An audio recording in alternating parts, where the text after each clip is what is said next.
Happy Monday, and welcome to another episode of Cases That Should Have Gone to the Supreme Court of Canada, but didn't. Today, we're talking about unreasonable delay.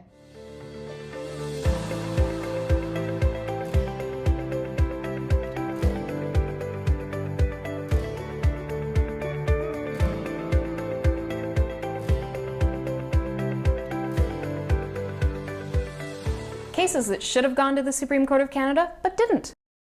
In yet another of the many cases that have been sought leave to the Supreme Court of Canada and yet leave was not granted, an accused person argued that their right to be tried within a reasonable time was violated. They were successful in the argument at the provincial court level, but their decision was overturned on appeal and the Supreme Court of Canada denied leave in the case. And the case is very interesting.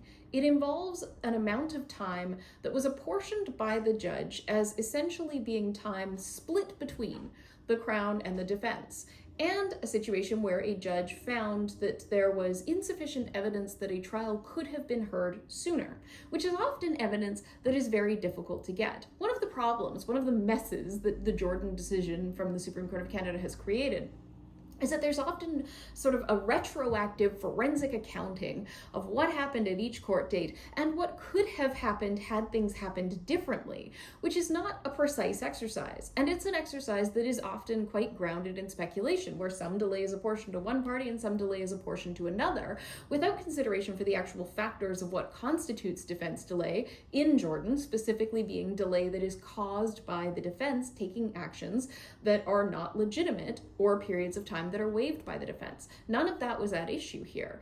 But the court also faulted the defense in this case for not bringing the application for a stay of proceedings for unreasonable delay sooner, being critical of the fact that had that application been brought sooner, that somehow earlier trial dates would have been made available, which again was speculative because there was no evidence of this. So there were all these very interesting moving parts that we actually see come up a lot in our legal system when it comes to these stays and these applications for stays for unreasonable delay. What could have happened is as important as what did happen.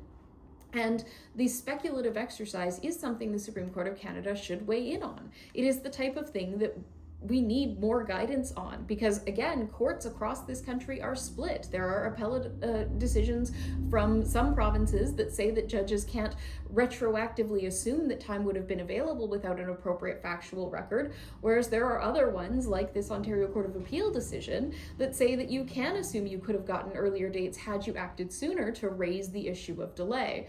And so it would be nice to see decisions that were consistent, or the Supreme Court of Canada give what is clearly necessary here, more guidance to judges on what to do in these complicated situations. Ultimately, the Supreme Court of Canada left the lower trial courts with a series of messes surrounding delays and seems to not be hearing any further cases to try to sort out these messes.